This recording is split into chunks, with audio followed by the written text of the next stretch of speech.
రాష్ట్రంలో విద్యుత్ సౌధ దగ్గర సింగరేణి కార్మికులు ధర్నా చేయాలని నిర్ణయించారు.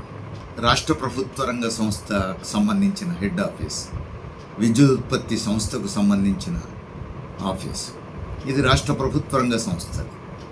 సింగరేణి కాలరీస్ రాష్ట్ర ప్రభుత్వ రంగ సంస్థే. ఒక రాష్ట్ర ప్రభుత్వ రంగ సంస్థ మరొక రాష్ట్ర ప్రభుత్వ రంగ సంస్థ దగ్గర ఆందోళన చేయాల్సినటువంటి పరిస్థితి ఎందుకు వచ్చింది? ఇది ఇప్పుడు మనం పరిశీలించాల్సినటువంటి ముఖ్యమైన అంశం. ఇందులో ప్రభుత్వం బాధ్యత ఏమిటి? మనం జాగ్రత్తగా చూస్తే ప్రభుత్వం తమ సంస్థలైనటువంటి విద్యుత్ రంగంలో తమ సంస్థలైనటువంటి ట్రాన్స్కో, జెన్కో లాంటి సంస్థలను క్రమంగా ప్రైవేటీకరించేందుకు ప్రైవేట్ సంస్థల ఆధిపత్యం వచ్చేట్టు ప్రయత్నం చేస్తున్నారు. మరోవైపు సింగరేణి తన సంస్థ, తెలంగాణలో బొగ్గు తవ్వడం కోసమే నిర్మాణమైన సంస్థ, స్థాపించినటువంటి సంస్థ, చారిత్రాత్మకమైన సంస్థ. అలాంటి సంస్థను కూడా ఇప్పుడు క్రమంగా దాన్ని నీరుగార్చి బలహీనపరిచి బొగ్గు రంగంలో మొత్తం ప్రైవేట్ సంస్థల్ని ప్రోత్సహించాలి అని ఒకవైపు మోడీ ప్రభుత్వం నిర్ణయించింది. అందుకు అనుగుణంగా ఇక్కడి నుంచే బొగ్గు రంగం మంత్రిగా, బొగ్గు శాఖ మంత్రిగా ఉన్నటువంటి కిషన్ రెడ్డి గారు అదే పని చేస్తున్నారు. ఇప్పుడు రాష్ట్ర ప్రభుత్వం కూడా, గత ప్రభుత్వమైనా ఇప్పుడు ప్రభుత్వమైనా సింగరేణి బొగ్గు బ్లాకుల్ని ప్రైవేటీకరణకే ప్రయత్నాలు చేస్తున్నారు. అక్కడ బీజేపీ అధికారంలో ఉన్నా, ఇక్కడ కాంగ్రెస్ ఉన్నా, దీనికంటే ముందు బీఆర్ఎస్ ఉన్నా, చేసిన పని ఒకటే. ఇప్పుడు సింగరేణిని బతకనివ్వని పరిస్థితి. ఎందుకు ఇట్లా చేస్తున్నారు? ఇప్పుడు సింగరేణి కార్మికులు విద్యుత్ సౌధ దగ్గర ధర్నా చేయాల్సిన అవసరం ఏమొచ్చింది? అంటే ప్రభుత్వం చేసేటువంటి పాపం ఈరోజు కార్మికులకు చుట్టుకుంటుంది. మనం అర్థం చేసుకోవాల్సిందే. సింగరేణి బొగ్గు ఉత్పత్తి చేస్తుంది, కొంత విద్యుత్తు కూడా ఉత్పత్తి చేస్తుంది. సింగరేణి ఉత్పత్తి చేసినటువంటి బొగ్గును రాష్ట్రంలో విద్యుత్ ఉత్పత్తి కోసం రాష్ట్ర ప్రభుత్వ రంగ సంస్థలకు సరఫరా చేస్తున్నది. అట్లనే సింగరేణి ఉత్పత్తి చేస్తున్న విద్యుత్తు కూడా చవకగా రాష్ట్ర ప్రభుత్వానికి అమ్ముతున్నది. రాష్ట్ర ప్రభుత్వ రంగ సంస్థ అయినటువంటి జెన్కోకు కూడా అమ్ముతున్నది. జెన్కో, డిస్కామ్లకు కూడా ఈ సింగరేణి ఉత్పత్తి చేసేటువంటి విద్యుత్తు కూడా తక్కువ ధరకు సరఫరా చేస్తుంది. కానీ ఆశ్చర్యకరమైన అంశం ఏమిటి?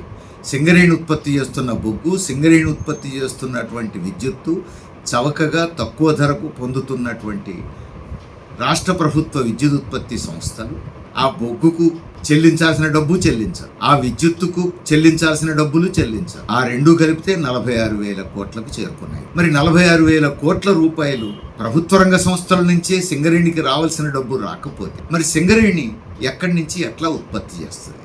తన ఉత్పత్తి ఖర్చులను ఏ విధంగా గెటానైంది? అంతేకాదు, సింగరేణి చవకగా విద్యుత్తును విద్యుత్ ఉత్పత్తి సంస్థకు, జెన్కోకు, ట్రాన్స్కోకు సరఫరా చేస్తుంటే ఇదే జెన్కో ఎక్కువ రేటుకు మళ్ళీ సింగరేణికి అవసరమైనప్పుడు విద్యుత్తు సరఫరా చేస్తుంది. దీన్ని ఎట్లా అర్థం చేసుకోవాలి? మరి ఇది ప్రభుత్వ రంగ సంస్థే, అది ప్రభుత్వ రంగ సంస్థే. సింగరేణిని కొంటున్నప్పుడు కొన్న ధరకే సింగరేణికి అవసరమైనప్పుడు కూడా నువ్వు ఇవ్వచ్చు కదా.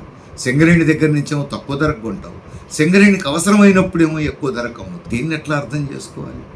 మరి ఇంతకు ప్రభుత్వం ఏం చేస్తున్నట్టు? రెండు రాష్ట్ర ప్రభుత్వానికి చెందిన సంస్థలే. మరి ఈ తేడాలు ఎందుకు ఉన్నాయి? ఈ తేడాలు లేకుండా చేయాల్సిన బాధ్యత ప్రభుత్వానికి లేదా? సింగరేణికి రావాల్సిన డబ్బులు సకాలంలో వచ్చేట్టు చూడాల్సిన బాధ్యత ప్రభుత్వానికి లేదా? ఇప్పుడు రాష్ట్రంలో జెన్కో ఉంది, డిస్కామ్లు ఉన్నాయి. మరి విద్యుత్ సరఫరా చేస్తున్నారు, కంపెనీలకు సరఫరా చేస్తున్నారు, ఇళ్లకు సరఫరా చేస్తున్నారు, వ్యాపార సంస్థలకు సరఫరా చేస్తున్నారు. ఈ ఇళ్లలో కానీ, వ్యాపార సంస్థలు కానీ, కంపెనీలు కానీ డిస్కామ్లు సరఫరా చేస్తున్నటువంటి విద్యుత్తు వాడుకొని డబ్బు చెల్లించకపోతే ఊరుకుంటారా? కట్ చేయట్లేరా? వాళ్ళు బిల్లు చెల్లించకపోయినా నిరంతరం మీరు విద్యుత్తు సరఫరా చేస్తున్నారా? మరి అదే పద్ధతి సింగరేణికి ఎందుకు వర్తించదు? సింగరేణి నుంచి బొగ్గు తీసుకుంటారు, సింగరేణి బొగ్గు సరఫరా చేస్తుంది, వీళ్ళు డబ్బులు చెల్లించారు. డబ్బులు చెల్లించినప్పుడు సింగరేణి బొగ్గు ఎందుకు సరఫరా చేయాలి వీళ్లకు? మరి దీనికి సమాధానం చెప్పాలి కదా.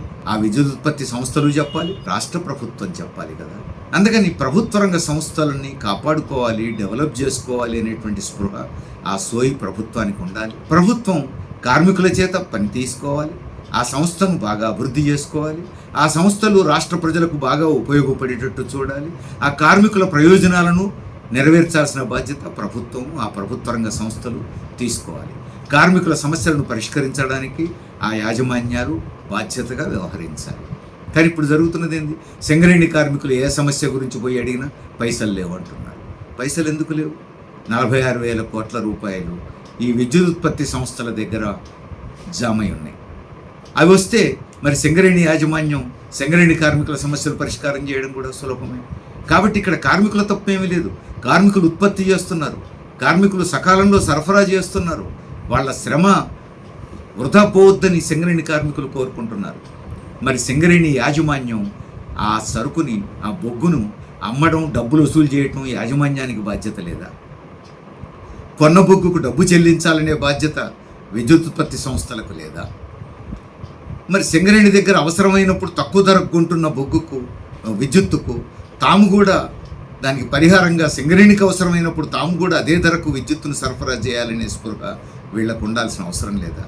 అందుకని ఇక్కడ సింగరేణి యాజమాన్యం బాధ్యత ఏమిటి? ఈ విద్యుత్ ఉత్పత్తి సంస్థ బాధ్యత ఏమిటి? ఈ రెండింటిని పర్యవేక్షిస్తున్నటువంటి, నడుపుతున్నటువంటి ప్రభుత్వం బాధ్యత ఏమిటి? వీళ్ళందరి వైఫల్యాలకు ఈరోజు సింగరేణి కార్మికులు బలి కావాలా?